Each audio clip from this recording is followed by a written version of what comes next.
Peter is more like an idea.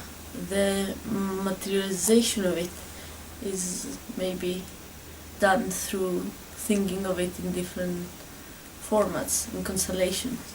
So I would say it doesn't belong to a specific spot or a specific formation, but it more travels through the different interpretations that being actualized or potentialized through the process of petering out.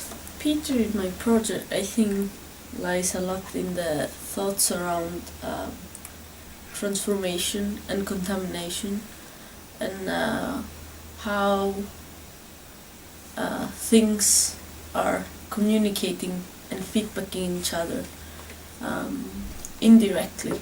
So even their territoriality, the same territoriality, like change them. So being in the same space indirectly alters the nature of them in a way that it cannot be never back again. So it will never be the same again, in a sense. And that this organism is all the time growing. It's like a monstrous creature that no one has total control of or authorship of, but is constantly growing. And we are just a small part of it, as like different materials are also part of it.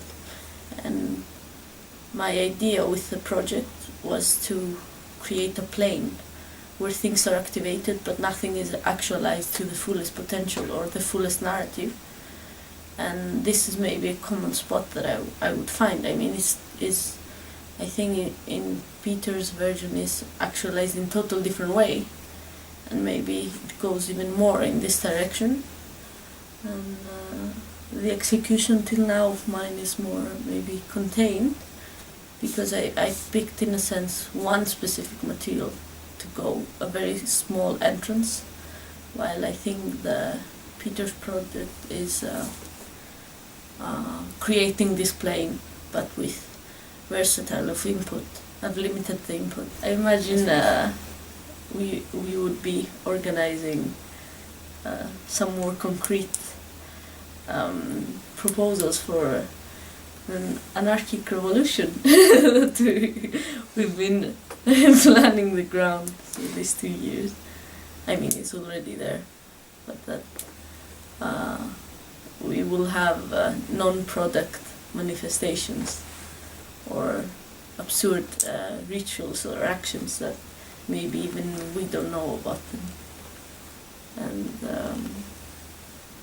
these meetings will be non-planned and maybe even random, but they will be feeding this conversation around many topics that we have reached about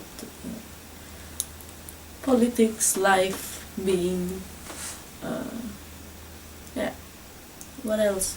I mean, there are many things. I imagine that this would be always a critical eye accompanying me, and I also wish that I could also be a critical eye, or like the opinions and the discussions that we had could be like an ongoing organism, that it's kept alive while us feeding it periodically, like, yeah. I mean, if you don't water a flower, it dies. Yeah. So it's the same with negotiations, opinions. When you're not keeping conflicts, interests, negotiation, I mean, it also stops existing. Yeah.